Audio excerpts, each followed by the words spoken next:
Hello guys, for today's video, as requested by my friend Zel Lano de Castro, kung saan na paghimo ang atong corn dog. Guys, himutag butter sa ato ang corn dog, mini corn dog. So, mag-prepare tag 2 cups of all-purpose flour. Then, ato siyang salaon guys, para mawala ang buo-buo. Then, mag-add tag 3/4 cup of sugar, isa ka pack nga milk, depende na sa inyo kung sa nga brand inyong gamiton. Then, mag-add tag 2 tablespoon nga yes, then 1 teaspoon na baking powder. Then, ang water na to ani guys is 1 and 1/2 cup of water.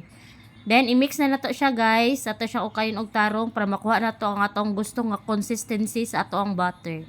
Ingon na lang guys. Then, pag mahuman na mo og kanang ukay, ato lang siyang i-rest og 1 hour para mutubo pa ang ato ang butter. Then, ang akong igamit ani is chicken hot dog jumbo ni siya guys. Then, ang pag-slice ani kaysa isa ka buok upat siya ka slice. Ingunana lang guys, then pag okay nang atong atong butter, nakatubo na, ingunanaon lang siya. Magkuha ta sa atong hotdog, then i-coating day na to sa ato ang gihimo na butter, then but nga na to siya breadcrumbs, then diretso na, luto na dayon siya guys. Ingunana lang kadali. Tag 5 pesos akong baligyan na.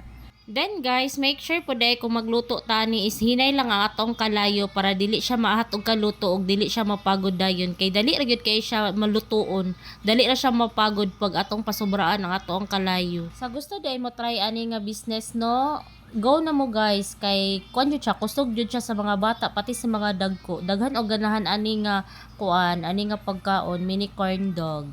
So, tara guys, magluto na ta, ug mamaligya na ta. So, mao na atong mini corn dog guys. Guwapa kaayo ug lami pa gyud. Maora to guys, daghang salamat. Bye-bye.